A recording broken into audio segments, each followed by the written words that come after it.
الحمد لله نحمده ونستعينه ونستغفره ونعوذ بالله من شرور أنفسنا ومن سيئات أعمالنا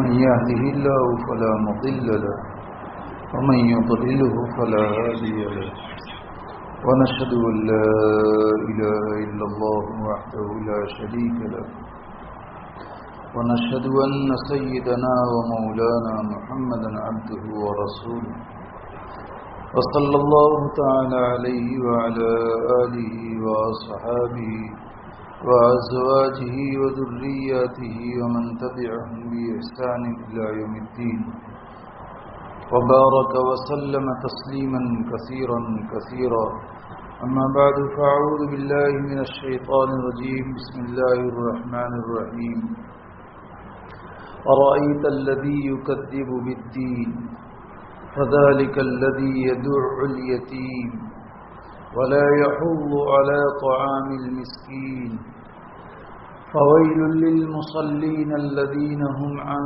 صلاتهم ساهون الذين هم يراءون ويمنعون الماعون۔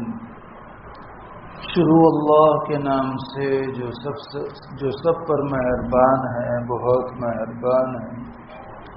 کیا تم نے اسے دیکھا جو جزا و سزا کو جھٹلاتا ہے؟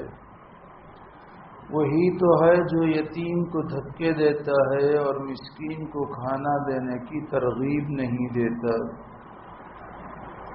پھر بڑی خرابی ہے ان نماز پڑھنے والوں کی جو اپنی نماز سے غفلت برتتے ہیں، جو دکھاوا کرتے ہیں اور دوسروں کو معمولی چیز دینے سے بھی انکار کرتے ہیں۔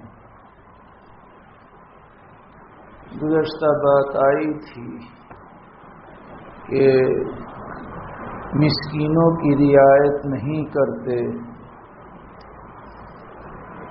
اوپر دو باتیں آئی تھی، یتیموں کو دھکا دیتے ہیں اور مسکینوں کی رعایت کرنے کی کسی کو ترغیب نہیں دیتے۔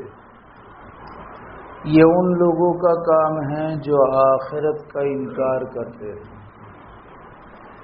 جو بدلے کے دن کو جھٹلاتے ہیں، یعنی کافروں کا کام ہے کہ حقوق العباد کی رعایت نہیں کرتے۔ وہی کافر کہ حقوق اللہ کی بھی رعایت نہیں کرتے، آگے ان کا تذکرہ ہے۔ چونکہ حقوق اللہ میں سب سے اہم نماز ہے، اس لیے یہاں پر باری تبارک تعالیٰ نے نماز میں کوتاہی کرنے والوں کا تذکرہ کیا ہے، اس کے لیے سخت وعید بیان فرمائی ہے۔ وعید میں سب سے پہلے تو ویل کا لفظ ہے، فویل للمصلین الذین هم عن صلاتهم ساہون، کہ ان نمازیوں کے لیے جو اپنی نماز سے غفلت برتتے ہیں ان کے لیے ویل ہے۔ ویل کا معنی عربی میں ہلاکت، کہ نماز میں غفلت کرنے والوں کے لیے ہلاکت ہے۔ اس کا سیدھا مطلب یہ ہے کہ وہ کامیاب نہیں ہو سکتے۔ جو نماز میں کوتاہی برتتے ہیں، اب کوتاہی کی کیا کیا شکلیں ہیں وہ آگے آ رہا ہے، لیکن اجمالاً کہ نماز میں کوتاہی کرنے والا کامیاب نہیں ہو سکتا، یہ طے ہے۔ تو ویل کا ایک ترجمہ یہ ہے۔ دوسرا ویل کا ترجمہ حضرت عبداللہ ابن مسعود رضی اللہ تعالیٰ عنہ کہتے ہیں کہ جہنم کی ایک وادی ہے، اور وہ وادی اتنی گہری ہے کہ اوپر سے پتھر چھوڑا جائے، مسلسل 70 سال تک، 70 ایئرس، 70 سال تک وہ پتھر گرتا رہے، تب جا کر کے وہ اس کی تہہ میں پہنچتا ہے۔ تو اس وادی میں نماز میں کوتاہی کرنے والوں کو ڈالا جائے گا۔ اور بعض حضرات نے کہا کہ ویل جہنم کی ایک ایسی وادی ہے کہ خود جہنم روزانہ 400 مرتبہ اس وادی سے بچنے کی اللہ سے درخواست کرتی ہے۔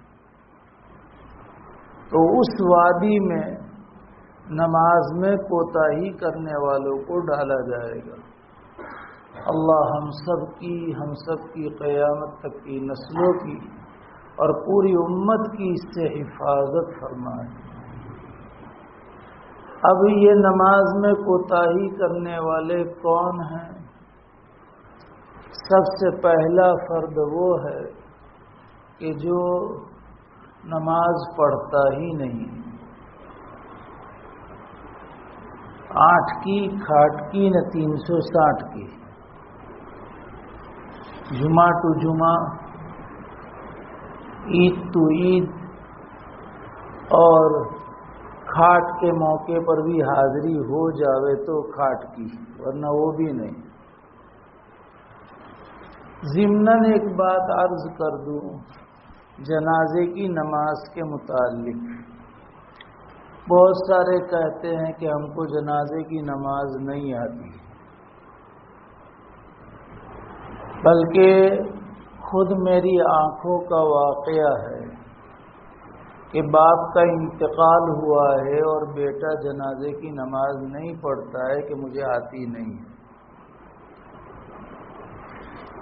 تو جنازے کی نماز جان لینا چاہیے کہ 4 مرتبہ اللہ اکبر کہنا یہ فرض ہے، بس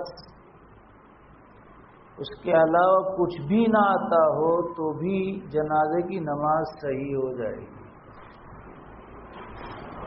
پہلی تکبیر کے بعد ثنا نہ آئے، جو پڑھنا چاہے تیسرا کلمہ پڑھے، چوتھا کلمہ پڑھے، سبحان اللہ پڑھے، الحمدللہ پڑھے، کچھ بھی نہ پڑھے تو بھی چلے گا۔ دوسری تکبیر کے بعد درود شریف پڑھنا ہے، کوئی بھی درود شریف پڑھ لے، صلی اللہ علیہ وسلم پڑھ لے۔ شاید میں سمجھتا ہوں کہ کسی کو بھی نہ آتا ہو یہ درود شریف، ایسا تو کوئی بھی مسلمان نہیں ہوگا، پھر واللہ اعلم یہ پڑھ لے۔ جب تک امام صاحب تیسری تکبیر نہ کہے وہاں تک صلی اللہ علیہ وسلم صلی اللہ علیہ وسلم صلی اللہ علیہ وسلم پڑھتا رہے، اور یہ بھی نہ آتا ہو تو خاموش کھڑا رہے۔ تیسری تکبیر کے بعد دعا پڑھنی ہے، بڑوں کی دعا، چھوٹے بچے کی دعا، چھوٹے بچی کی دعا۔ یہ نہ آئے تو استغفر اللہ پڑھتا رہے، اور استغفر اللہ بھی نہ آئے تو خاموش کھڑا رہے۔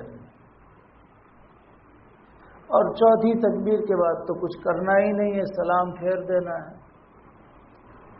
یہ 4 تکبیریں صرف فرض ہے، کوئی واجب بھی نہیں ہے اس میں۔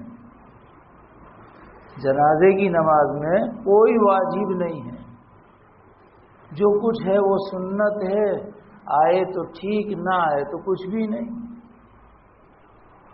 اور جنازے کی نماز پڑھنے کا ثواب بہت بڑا ہے۔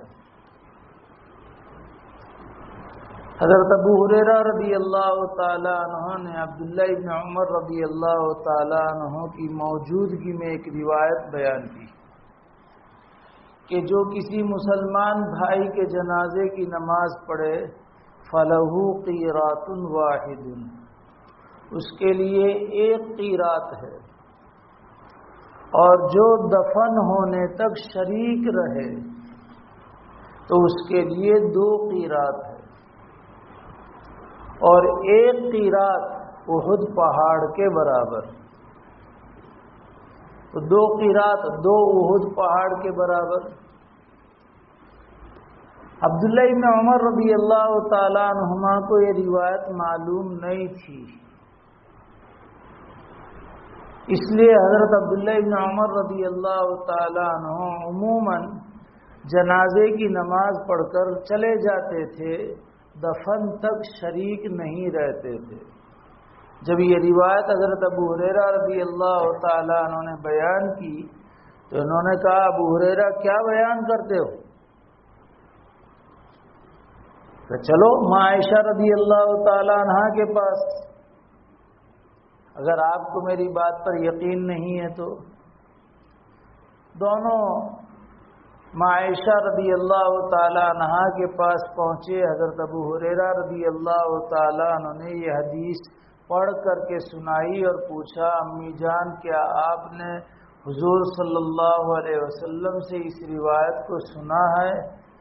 تو اندر سے جواب آیا کہ ہاں واقعتاً یہ صحیح بات ہے۔ تو عبداللہ ابن عمر رضی اللہ تعالیٰ عنہ، ہم کو جب کوئی افسوس ہوتا ہے تو یوں کرتے ہیں نا، ہاتھ جھٹک ڈالتے، تو یوں ہاتھ جھٹکتے ہوئے عبداللہ ابن عمر کہتے، لقد ضیعناها قراریط کثیرا، کہ میں نے تو بہت سارے قیراط ضائع کر دیے کہ دفن تک شریک نہیں رہا۔ افسوس کرتے ہوئے، کفے افسوس ملتے ہوئے عبداللہ ابن عمر بار بار یہ کہنے لگے کہ میں نے تو بہت سارے قراریط، بہت سارا احد پہاڑ کا ثواب ضائع کر دیا۔ تو چونکہ بہت سارے وہ عوام جن کو کچھ بھی نہیں آتا ہے وہ کھاٹکی سے بھی محروم رہتے ہیں، اس لیے اس مناسبت سے میں نے بتا دیا کہ کچھ کرنا نہیں ہے، وضو کر کے 4 رکعت، 4 تکبیر پڑھنا ہے اور اللہ اکبر سب کو یاد ہوگا۔ اس لیے جنازے کی نماز میں شریک ہو جانا چاہیے، اور ہمارے ایسے بھائی کبھی ہوں ہم انہیں سمجھا دیں اور جماعت میں شریک کر لیں کہ آ جاؤ 4 تکبیر پڑھنا ہے صرف، اور کچھ بھی نہیں پڑھنا۔ بہت سارے باہر کھڑے رہتے ہیں پوچھنے پر یہ کہ ہم کو نہیں آتی۔ تو خیر یہ تو مناسبت کی بنیاد پر کہ جو بالکل نماز نہیں پڑھتے، یہ پہلا مصداق ہے۔ آج امت کا کثیر طبقہ اگر کہا جائے تو بھی غلط نہیں ہوگا کہ جو نماز سے دور ہے، نماز نہیں پڑھتے ہیں، نماز کیا ہے وہ نہیں جانتے ہیں۔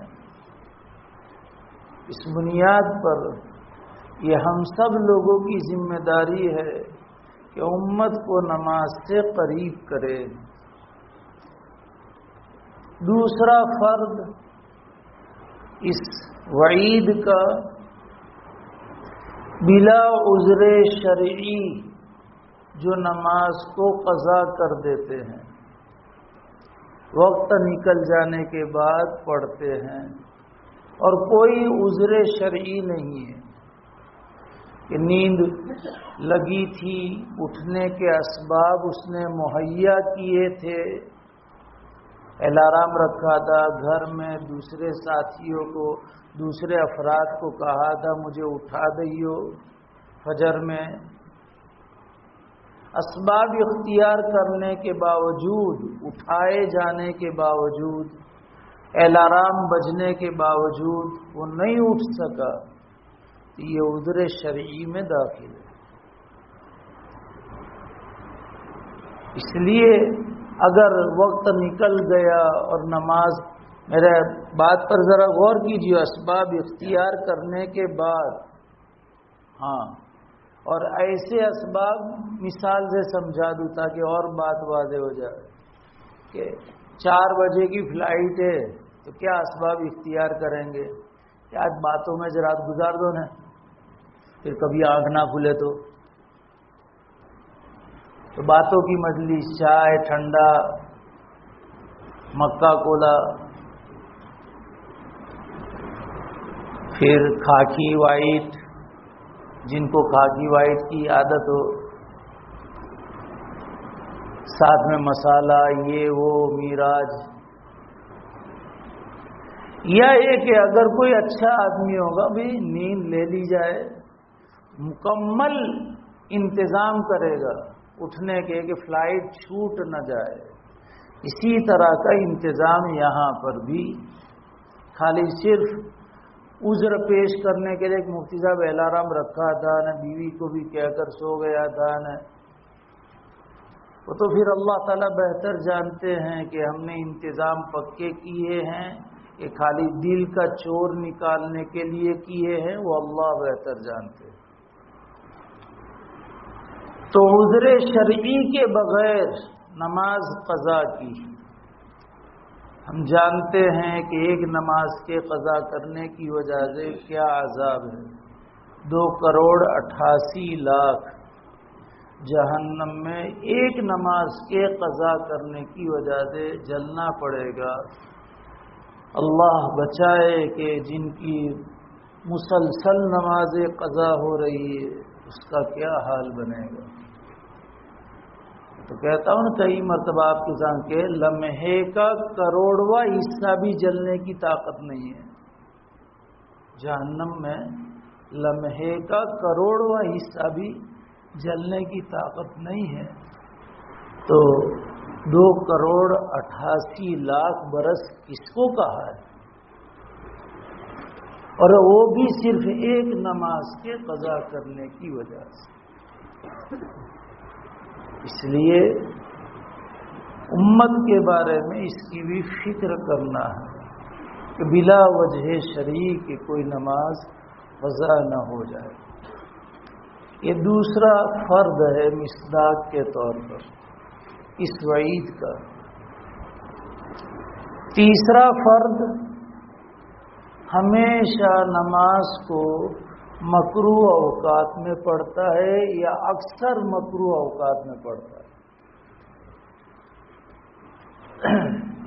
عصر کا مکروہ وقت ہے، سورج پیلا پڑ جائے اس وقت پڑھے، اور روز کی عادت بنا لیے، یا اکثر مغرب کا مکروہ وقت ہے کہ ستارے آسمان پر ظاہر ہو جائے بہت نمایاں طور پر، بھلے وقت باقی ہے لیکن مکروہ وقت ہے۔ تو مغرب عموماً ہمارے ملک میں گھنٹہ یا سوا گھنٹہ مغرب اور عشاء کے بیچ میں رہتا ہے، تو جب مغرب کا وقت شروع ہو اس کے آدھا گھنٹہ یا زیادہ سے زیادہ پون گھنٹہ اس کے بعد مکروہ وقت شروع ہو جاتا ہے۔ تو بہتر ہے آدھے گھنٹے سے پہلے ہی پڑھ لے تاکہ مکروہ وقت میں پڑھنے والا ثابت نہ ہو۔ تو ہمیشہ مکروہ وقت میں مغرب پڑھے یا اکثر آدھی رات کے بعد عشاء کی نماز پڑھنا یہ بھی مکروہ وقت ہے، آدھی رات کے بعد۔ تو ہمیشہ آدھی رات کے بعد پڑھے یا اکثر آدھی رات کے بعد پڑھے، یہ مکروہ وقت میں نہیں، غروب سے لے کر صبح صادق تک کا جو نصف ہوگا اس کے بعد، مثلا ابھی 7:33 سے 7:30 لو، اور صبح کا احتیاطاً ہم 4:35 ہے 37 ہے لیکن 4:30 لو، تو 7:30 سے 4:30 تک جتنے گھنٹے ہو اس کے آدھے کے بعد، تو ہمیشہ نصف سب یعنی آدھی رات کے بعد یا اکثر عشاء آدھی رات کے بعد۔ اور یہ عموماً عورتوں میں زیادہ ہوتا ہے کہ دن بھر کی تھک جاتی ہے تو سو جاتی ہے نہ پھر اٹھ کر کے نماز پڑھتی ہے، اس لیے عورتوں کو گھر میں سمجھانا چاہیے، اگر مردوں میں بھی یہ ماحول ہو تو سمجھانا چاہیے۔ تو یا تو ہمیشہ مکروہ وقت میں پڑھتا ہے یا اکثر مکروہ وقت میں پڑھتا ہے، یہ بھی اس کا مصداق ہے۔ نمبر 4، مسنون طریقے کے مطابق نماز نہیں پڑھتا ہے۔ آپ صلی اللہ علیہ وسلم نے جس طرح احادیث مبارکہ میں سمجھایا ہے، اس طرح نماز نہیں ہے۔ ہمیشہ مسنون طریقے چھوٹ رہے ہیں یا اکثر مسنون طریقے چھوٹ رہے ہیں، تعدیل ارکان نہیں ہے، رکوع اچھا نہیں ہے جیسے آپ علیہ السلام نے بتایا، اس لیے نماز بھی سیکھنا ضروری ہے۔ 51 سنتیں ہیں نماز کی، اس کو کتابوں میں بیان کیا گیا ہے، لیکن عملی طور پر سیکھنا ضروری ہے، اور سیکھ کر کے پھر اس کے مطابق اپنے آپ کو ڈھالنا ہے، ورنہ مسنون طریقے سے نہیں پڑھ رہا ہے تو بھی اس وعید کا مصداق ہے۔ نمبر 5، خشوع اور خضوع میں کمی ہے تو بھی اس کا مصداق ہے۔ نمبر 6، پڑھی تو بھی کیا، نہ پڑھی تو بھی کیا، یعنی پڑھتا ہے لیکن ثواب کی کوئی امید نہیں کہ اللہ تعالیٰ مجھے ثواب دیں گے، چھوٹی تو کوئی ڈر نہیں کہ اللہ تعالیٰ سزا دیں گے، جہنم میں ڈالیں گے، مطلب کہ روٹنگ میں پڑھ لی اور نہیں پڑھی تو بھی کیا، یہ بھی اس کا مصداق ہے۔ 7ویں نمبر پر سستی کی وجہ سے چھوڑ دے نماز پڑھنا، سستی آتی ہے، بعد میں پڑھوں گا، سستی کی وجہ سے آ کے قضا ہو گئی، یا مستحب وقت سے مؤخر کر کے پڑھے، ہمیشہ نماز کے مستحب اوقات ابھی بیان کرتا ہوں، تو بھی اس کا مصداق ہے۔ 8ویں نمبر پر نماز میں ادھر ادھر دیکھ کر کے پڑھے۔ ادھر ادھر دیکھنے کی 3 شکلیں ہیں۔ نماز پڑھ رہا ہے، چہرہ بھی پھرایا ادھر یا ادھر، سینہ بھی پھر گیا اس کا، چیسٹ، تو نماز ہی فاسد ہو جائے گی۔ نماز میں دائیں بائیں چہرہ پھرایا لیکن سینہ قبلے کی طرف سے نہیں پھرا ہے، یہ مکروہ تحریمی ہے۔ نماز پڑھ رہا ہے، چہرہ نہیں پھرایا، کنکھیوں سے دیکھتا ہے،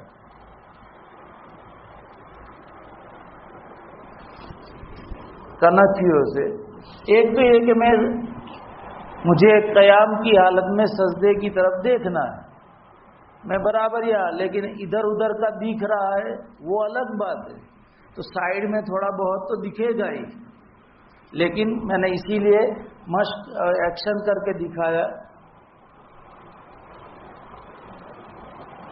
یہ کنکھیوں سے دیکھنا،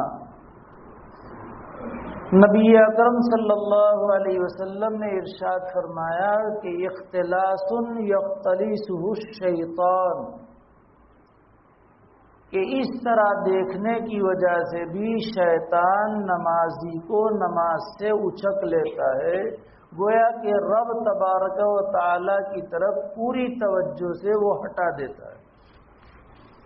آپ نے اس سے بھی منع فرمایا ہے اور اس کو شیطانی حرکت بتایا ہے، گرچہ حکم اس کا خلاف اولا ہے، مکروہ تنزیہی ہے، لیکن یہ کیا کم وعید ہے کہ آپ علیہ الصلوۃ والسلام نے فرمایا کہ شیطان اس کے ذریعے بندے کی اللہ کی طرف جو توجہ ہے اس کو ہٹا لیتا ہے، اچک لیتا ہے توجہ سے، لہذا یہ بھی اس وعید میں داخل ہے۔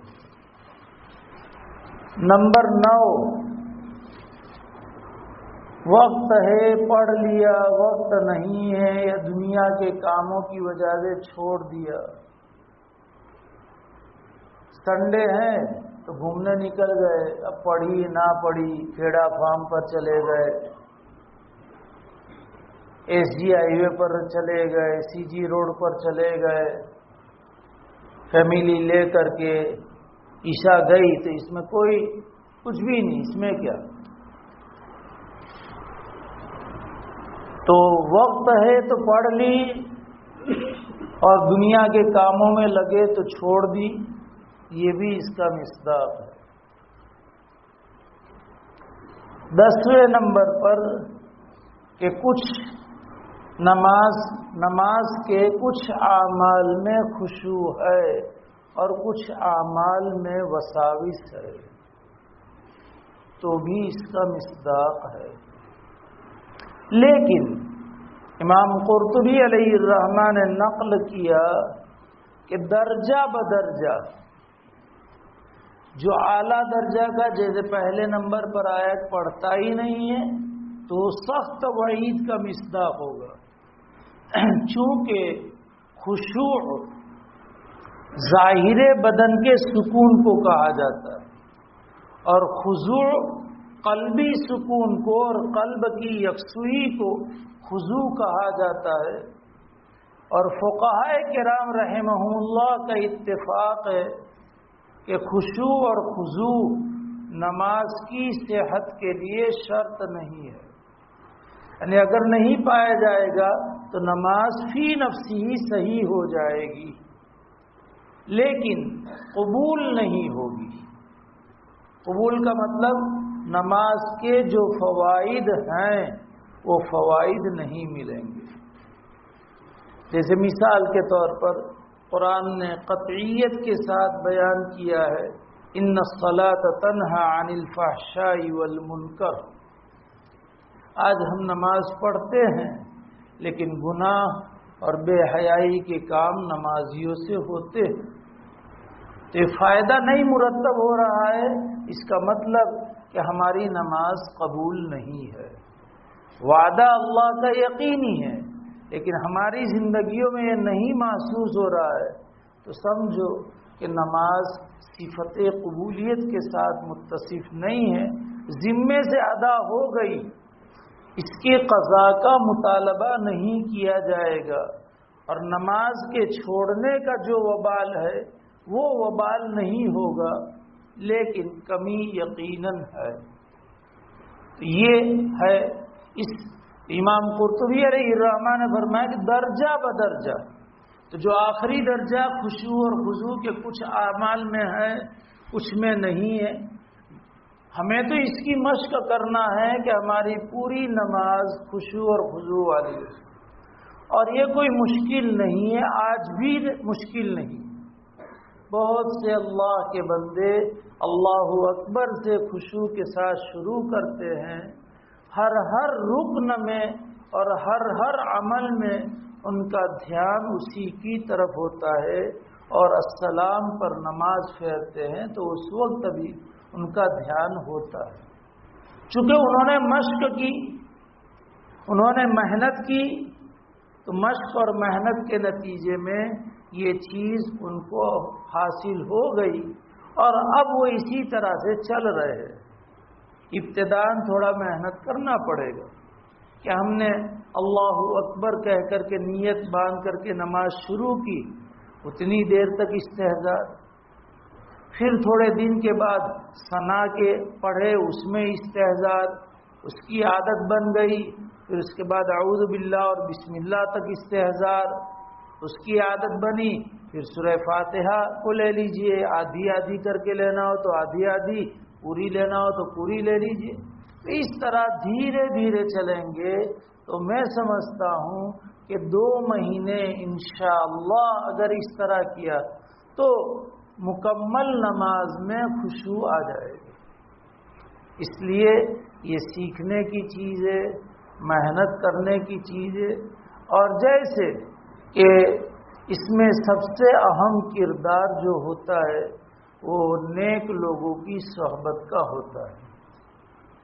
میں نے اتوار کے درس قرآن میں واقعہ سنا تھا، فجر کے بعد جو درس قرآن ہوتا ہے اس میں وہی انعمت علیہم غیر المغضوب، وہاں نیک لوگوں کی صحبت کا تذکرہ آیا تھا۔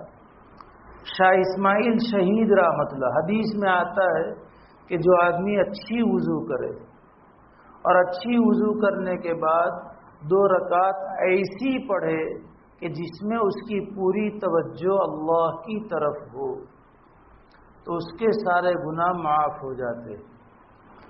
شاہ اسماعیل شہید رحمۃ اللہ علیہ نے اس طرح نماز کہ اللہ اکبر سے لے کر سلام تک ذرہ برابر دوسری طرف توجہ نہ جائے، انہوں نے شروع کیا لیکن پہلی 2 رکعت میں نہیں حاصل ہوا تو پھر شروع کیا، اس طرح پڑھتے پڑھتے 200 رکعت پڑھی، لیکن 200 رکعت میں بھی یہ کیفیت ان کی نہیں بنی۔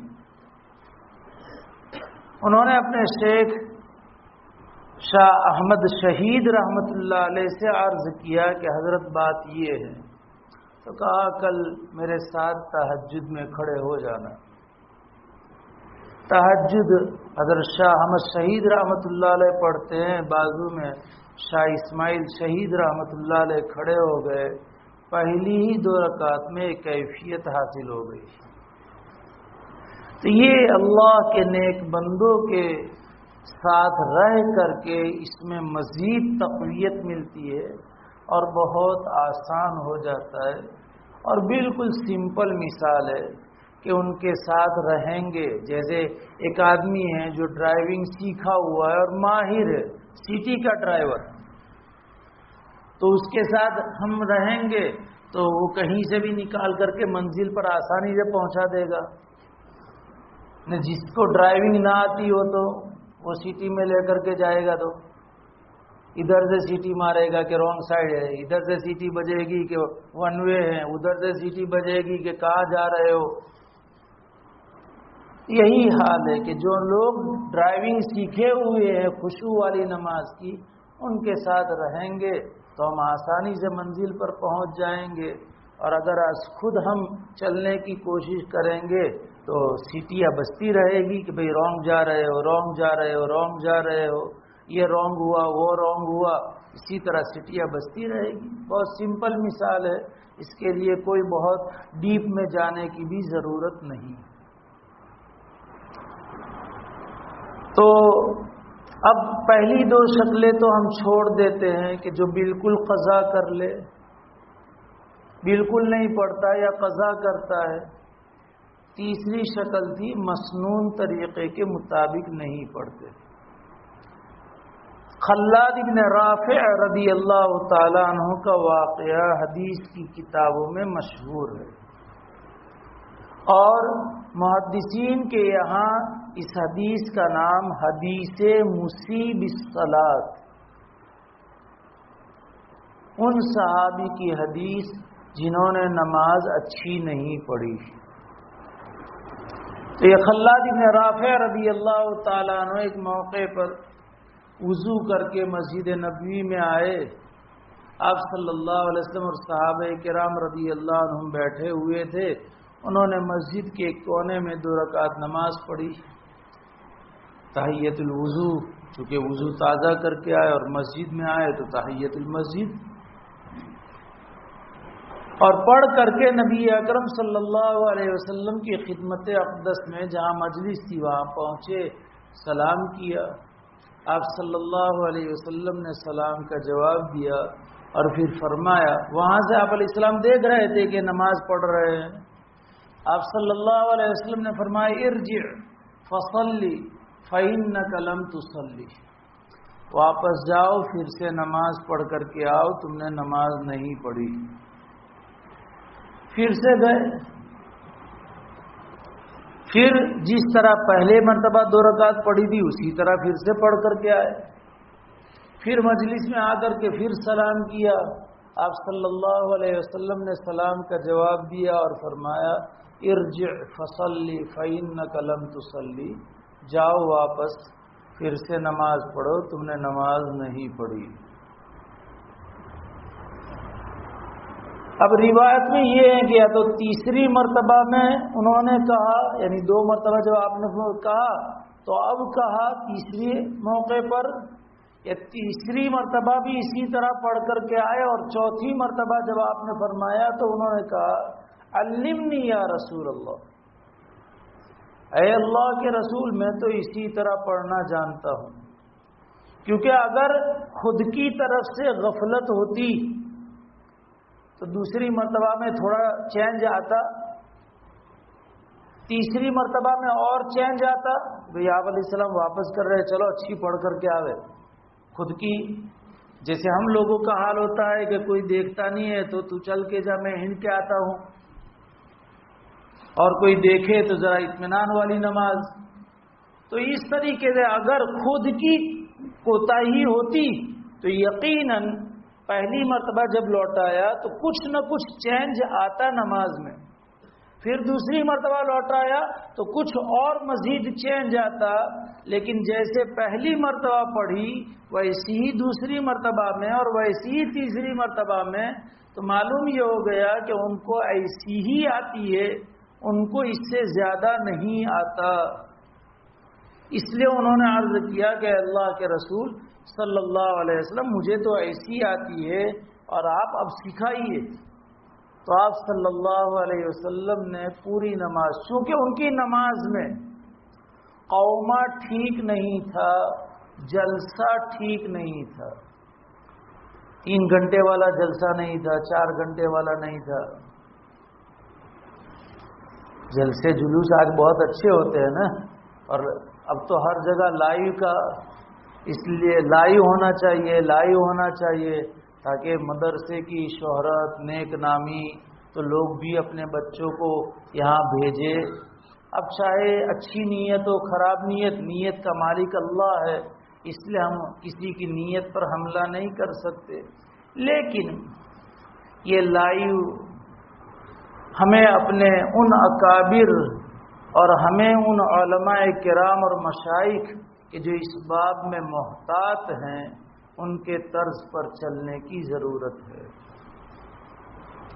خیر ہمارے بہت سارے علماء، میں آپ کو ایک سمپل مثال دے کر کے سمجھاؤں کہ جن کچھ علماء اس کے قائل ہیں، وہ لائیو آتے بھی ہیں، لائیو کرتے بھی ہیں، اور کچھ قائل نہیں ہیں.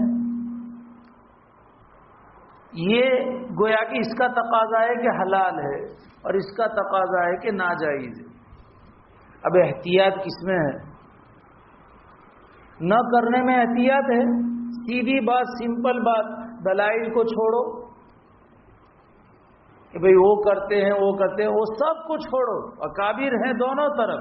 لیکن ہمارے سمپل، ہمارے کامن سینس کیا کہتا ہے؟ ہمیں تھوڑی بہت ہمیں دین کی سوجھ بوجھ ہے، تو کامن سینس یہ کہتا ہے بھئی نہ کرنے میں احتیاط ہے. کر کے جائیں گے اور کرنا جائز نہ ہوگا تو اللہ تعالیٰ پوچھیں گے، لیکن کرنا جائز ہوگا اور نہ کر کے جائیں گے تو اللہ تعالیٰ پوچھیں گے نہیں. اس لیے اس باب میں محتاط رہنے کی ضرورت ہے. اور جہاں تک نیک نامی وغیرہ ہیں تو وہ اللہ ہماری ساری محنتوں کو دیکھنے والے ہیں. لوگوں کے قلوب کو متوجہ کرنے والی ذات بھی وہ اللہ تبارک تعالیٰ ہی کی ہے. مالی اعتبار سے متوجہ کرنا ہے وہ ذات ہے، لوگوں کو اس سے فائدہ اٹھانے کی طرف سے متوجہ کرنا ہے وہ ذات ہے.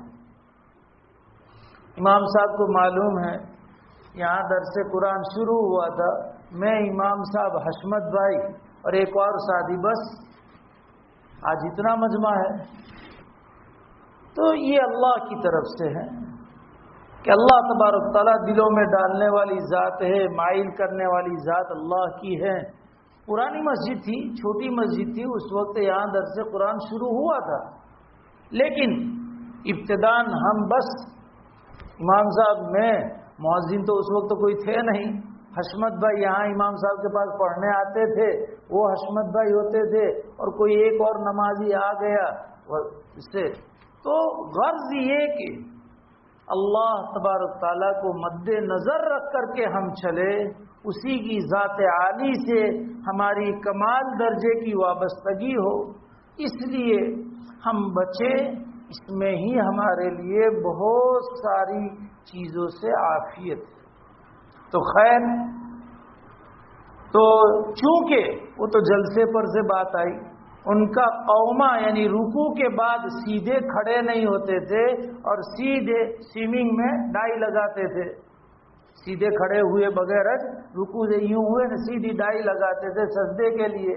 اسی طرح جلسے میں برابر بیٹھتے نہیں تھے، نہ کوے کی طرح چونچ مارتے تھے کہ کوا فوراً چونچ مارتا ہے، ایک مرتبہ کھا کر کے وہ اچھی طرح نگلے اور لیکوڈ میں سب اچھا تو اچھی طرح ہضم ہو جائے، منہ کی رال اندر ملے، اچھی طریقے سے چبا کر کھاوے تو پھر وہ ہضم جلدی ہو، ایسا اس کے یہاں تو ہے نہیں، وہ تو فٹافٹ۔ تو اس طرح ہمارا سجدہ ہے، اور اسی کو نبی اکرم صلی اللہ علیہ وسلم نے فرمایا تلک صلاۃ المنافق، تلک صلاۃ المنافق، تلک صلاۃ المنافق، یہ منافق کی نماز ہے، یہ منافق کی نماز ہے، یہ منافق کی نماز ہے، کہ سورج غروب ہونے تک بیٹھا رہتا ہے اور سب غروب ہونے کا وقت ہوتا ہے تو کھڑا ہوتا ہے اور کوے کی طرح چار ٹھونگے مار لیتا ہے، نہ کچھ پڑھتا ہے نہ کچھ کرتا ہے۔ ظاہر سی بات ہے کہ قومہ بھی برابر ہو، جلسہ بھی برابر ہو، رکوع بھی اطمینان سے ہو، سجدہ بھی اطمینان سے ہو، ہم اچھی طریقے سے بہت سارے پڑھتے، مجھے تو ایسا ہوتا ہے کہ وہ ایک مرتبہ بھی سجدے میں سبحان ربی الاعلیٰ پڑھتے ہیں کہ نہیں پڑھتے۔ یہ حدیث مصیب الصلاۃ، آپ علیہ السلام نے ان کو فرمایا کہ جاؤ واپس پڑھ کر کے آؤ، یہ اس بات پر دلیل ہے کہ ہمیں نماز کو اچھی طریقے سے پڑھنا، اوقات مستحبہ کی رعایت کرتے ہوئے پڑھنا ہے۔ کبھی کبھار بائی چانس اوقات مستحبہ کی رعایت نہ ہو وہ الگ بات ہے، لیکن ہمیشہ اسی کی عادت ہو، اس لیے کہ جہاں بھی قرآن کریم میں اللہ تبارک تعالیٰ نے اقامت صلاۃ کو بیان فرمایا ہے، وہاں اقامت صلاۃ کا مفہوم کیا ہے؟ سب سے پہلے اچھی وضو ہو، اور اچھی وضو کے لیے حدیث میں نبی اکرم صلی اللہ علیہ وسلم نے کمال اتمام وضو یعنی پوری وضو کرے، اتمام کا مطلب اکمال وضو، مکمل وضو کرے، اسباغ وضو اس کا بھی وہی ترجمہ ہے کہ مکمل وضو کرے، ابلاغ وضو مکمل کا مطلب نبی اکرم صلی اللہ علیہ وسلم نے جس طریقے سے صحابہ کرام رضی اللہ تعالی عنہم کو سکھائی وضو، اور آپ نے جہاں قولاً یعنی زبان سے سکھائی وہاں وضو کر کے بھی دکھائی، ایک مرتبہ وضو کر کے آپ نے دکھائی اور فرمایا ھذا وضوئی و وضو من قبلی من الانبیاء، کہ وضو کا یہ میرا طریقہ ہے اور مجھ سے پہلے انبیاء علیہ السلام کا بھی یہی طریقہ ہے۔ حضرت عثمان رضی اللہ تعالی عنہ نے اپنے شاگردوں کو عملاً وضو کر کے دکھائی اور فرمایا کہ ھذا رأیت رسول اللہ صلی اللہ علیہ وسلم یتوضأ، میں نے آپ علیہ السلام کو اس طرح وضو کرتے ہوئے دیکھا ہے۔ حضرت علی رضی اللہ تعالیٰ عنہ نے کوفہ کی جامع مسجد میں لوگوں کو وضو کر کے دکھائی۔ تو وضو مکمل ہو، وضو کے مکمل ہونے کے بعد نماز، جتنا وضو میں کمال ہوگا اتنا نماز میں کمال ہوگا، اور جتنا وضو میں نقص ہوگا اتنا نماز میں کوتاہی ہوگی۔ نبی اکرم صلی اللہ علیہ وسلم اور صحابہ کا جو واقعہ روایت میں ہے اس سے میں سمجھاؤں۔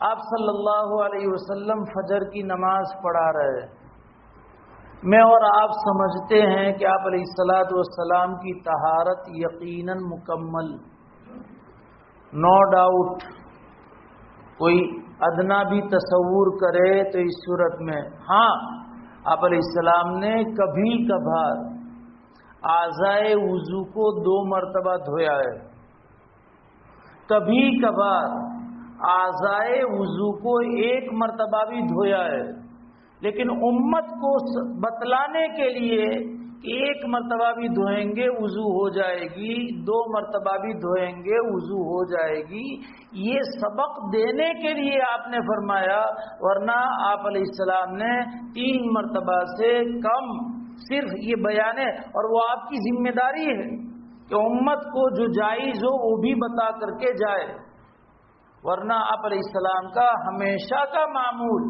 اور صحابہ کرام رضی اللہ عنہم کا ہمیشہ کا معمول 3 مرتبہ دھونے کا تھا، اور سر کے مسح کا مکمل مسح کرنے کا رواج تھا، معمول تھا۔ تو آپ صلی اللہ علیہ وسلم فجر کی نماز پڑھا رہے ہیں، سورہ روم کی تلاوت کر رہے فجر کی نماز میں، اور آپ کو سورہ روم پڑھنے میں مشابہت لگی اور زبان پر آیت نہیں چڑھ رہی ہے۔ آپ کے پیچھے پڑھنے والے کون ہیں؟ صحابہ کرام رضی اللہ عنہم، اور صحابہ کرام بھی یقیناً مکمل ہمارے لیے آئیڈیل ہے، اسوہ ہے۔ جس صحابی کو بھی ہم اپنا آئیڈیل بنا لے، اسوہ بنا لے، کامیابی مل جائے گی۔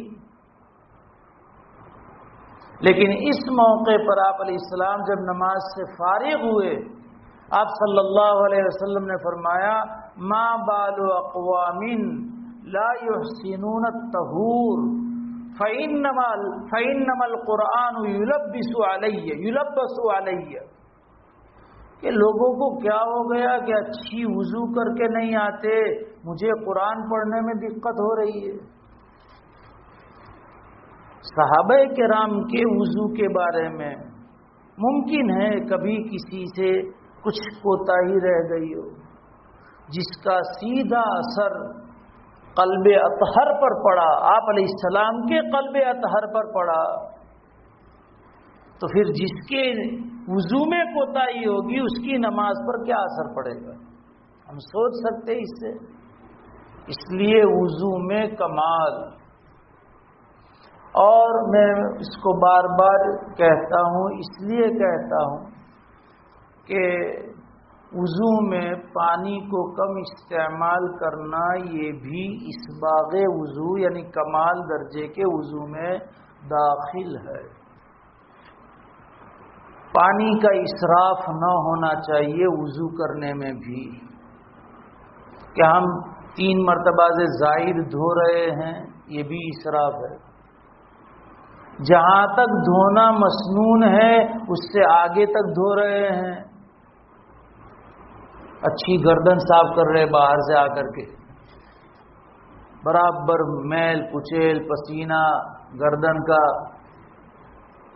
برابر پانی لیتے جا رہے ہیں اور کرتے جا رہے ہیں، اور نل کھلا رکھ کر کے سب کر رہے ہیں۔ پیر تخنے تک دھونا مسنون ہے، اب یہ ڈھیچن تک دھونے لگے، آپ لوگوں کا اردو، ہاں، گھٹنے تک دھونے لگے، اس سے اوپر پنڈلی تک دھونے لگے۔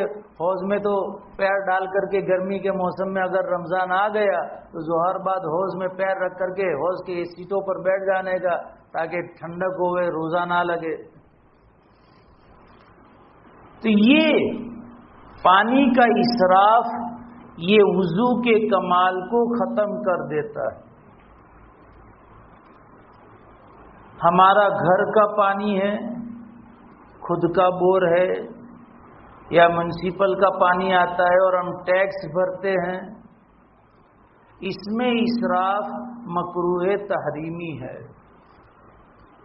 اور وقف کا پانی ہے، عموماً مسجدوں میں جو پانی ہوتا ہے وہ وقف کا ہوتا ہے، مدرسوں میں جو پانی ہوتا ہے وہ وقف کا پانی ہوتا ہے، تو اس میں اسراف حرام ہے۔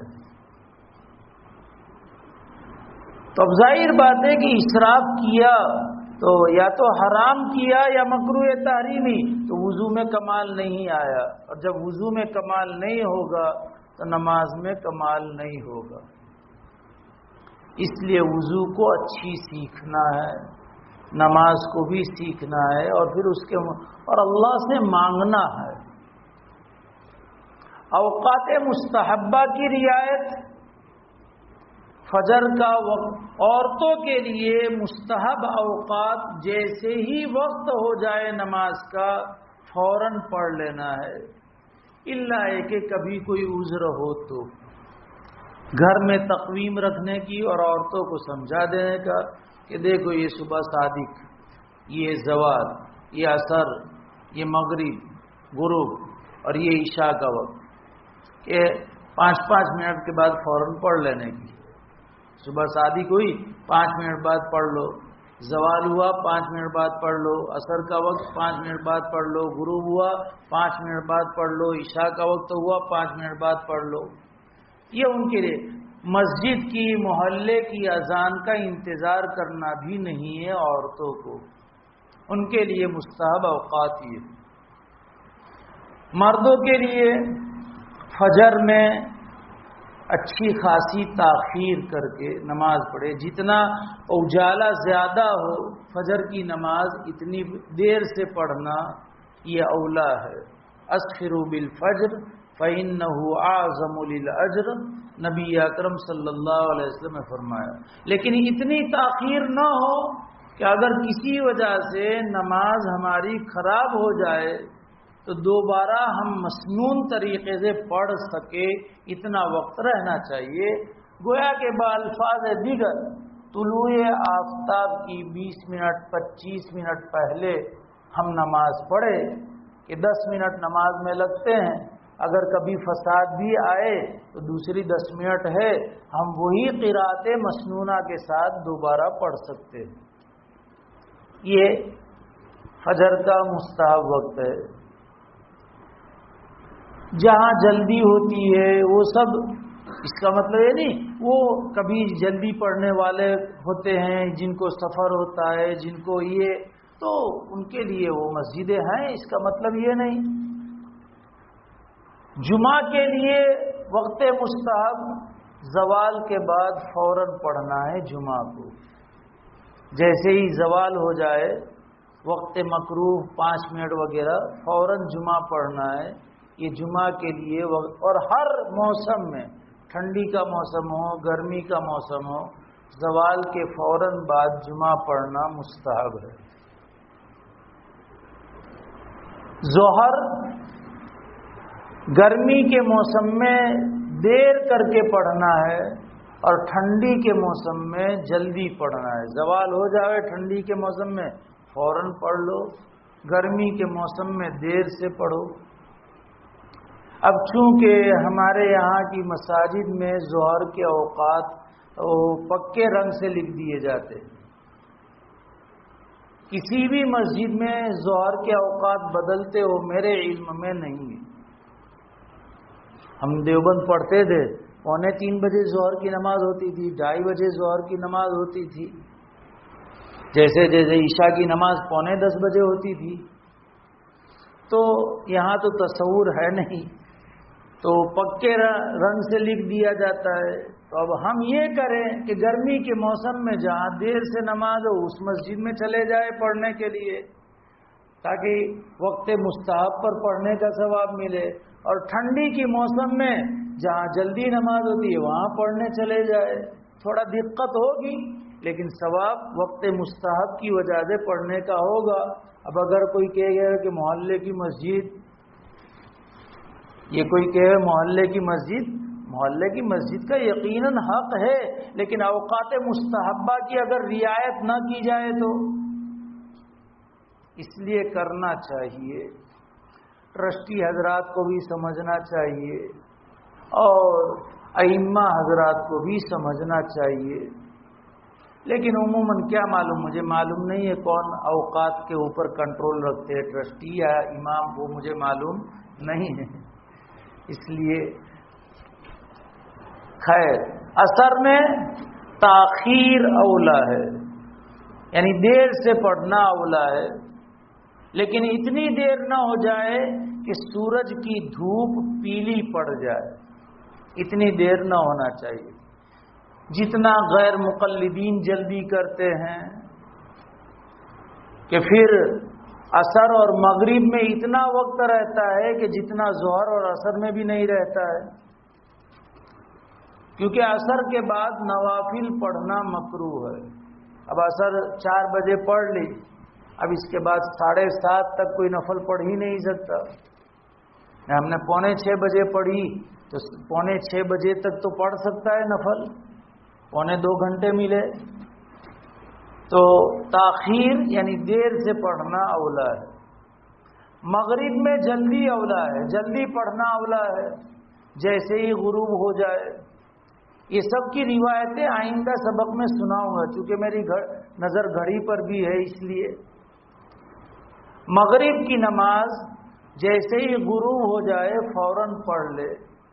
مغرب میں تاخیر بلا وجہ کے، رمضان میں جو 10 منٹ ہوتے ہیں، مفتیان کرام نے اس کو تاخیر میں نہیں سمجھا ہے، لہذا اتنی گنجائش ہے۔ تو یہ اور عشاء میں آپ صلی اللہ علیہ وسلم کا جو منشا ہے وہ 1/3 رات تک مؤخر کر کے پڑھنے کا ہے، 1/3۔ تو 7:30 کے بعد 4:30 تک اس کا پہلا 1/3 حصہ ہو، اس وقت عشاء کو پڑھنا یہ مستحب ہے۔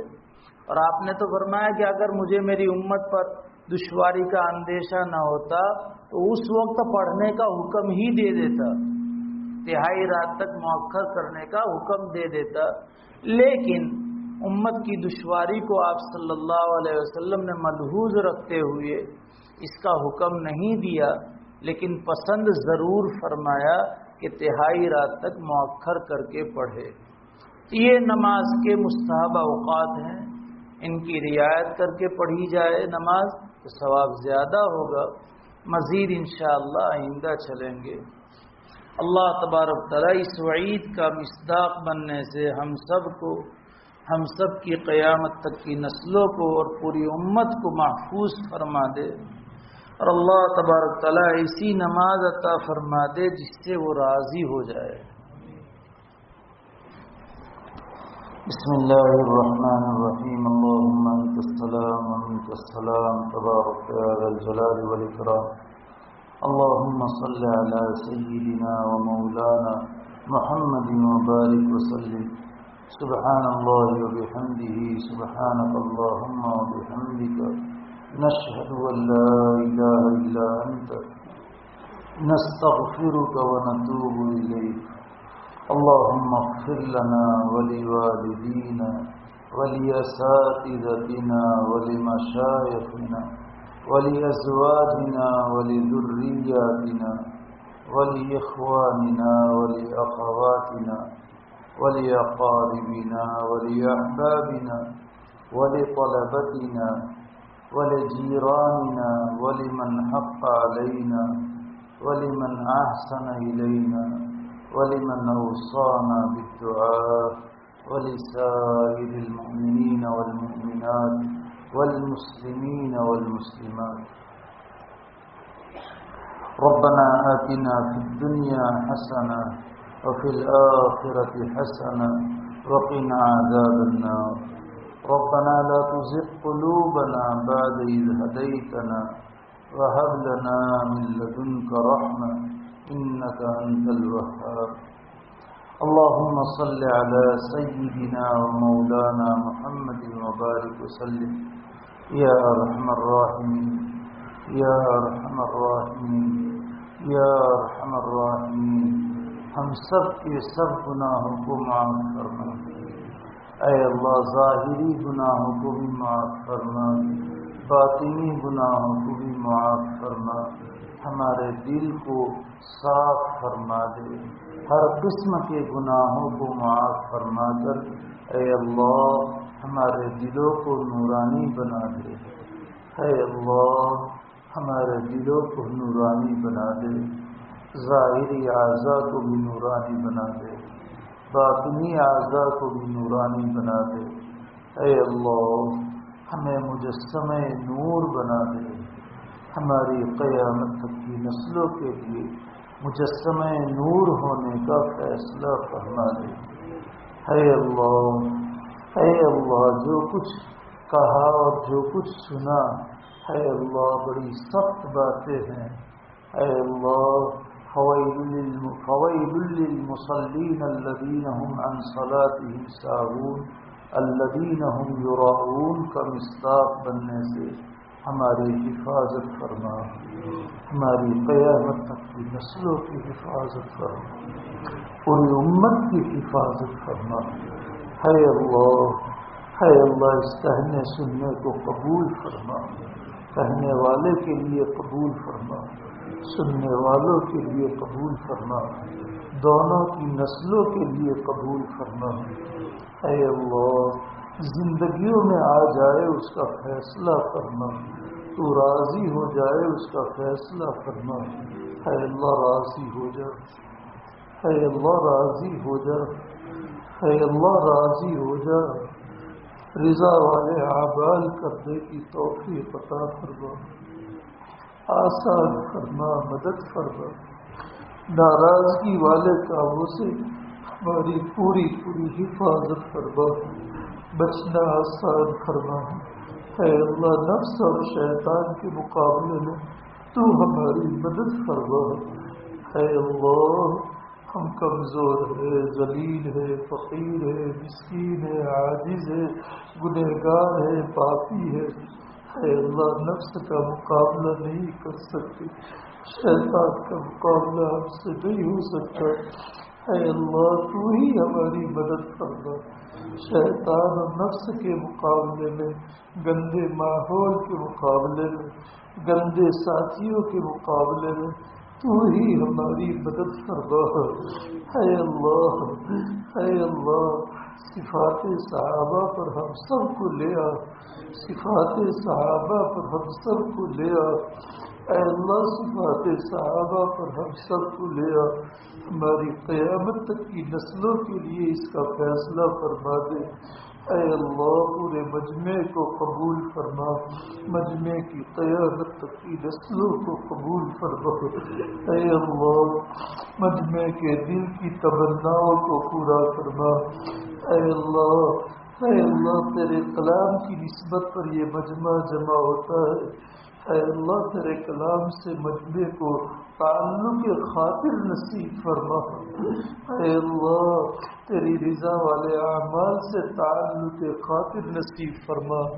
اے اللہ اس ملک کے مسلمانوں کے ایمان کی، اسلام کی، اخلاق کی، اعمال کی، شاعر اسلام کی، اے اللہ مذہبی حقوق کی، شہری حقوق کی، جان مال عزت عفت عصمت کی، اے اللہ پوری حفاظت فرما۔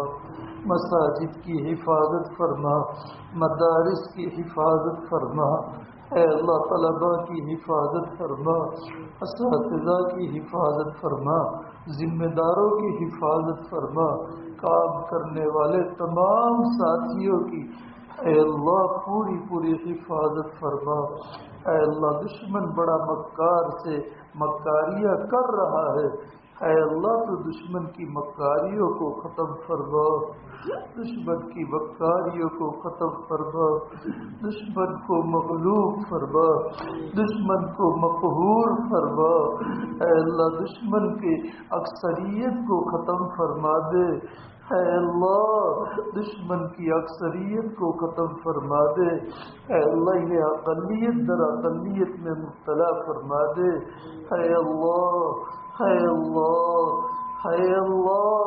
اس ملک کے مسلمانوں کی قیامت کے قائم ہونے تک حفاظت فرما، اے اللہ نسلوں کی حفاظت فرما، ہمارے فلسطینی مظلوم بھائیوں کی حفاظت فرما، ان کی آبادی کے اے اللہ وسائل اور اسباب پیدا فرما، ہر قسم کے اور ہر قسم کی مدد فرما، تو ہی ان کا ولی بن جا، وکیل بن جا، کفیل بن جا، حفیظ اور نصیر بن جا، اے اللہ تو ہی ان کا نگرانی کرنے والا بن جا، اے اللہ اسرائیل کو ختم فرما، امریکہ کو ختم فرما، اے اللہ جو ان کے ہم نوا ہے انہیں ختم فرما، مسلمان حکمرانوں کو اسلامی غیرت نصیب فرما، ایمانی حمیت نصیب فرما، اے اللہ جب تک ہمیں زندہ رکھے اسلام پر زندہ رکھ،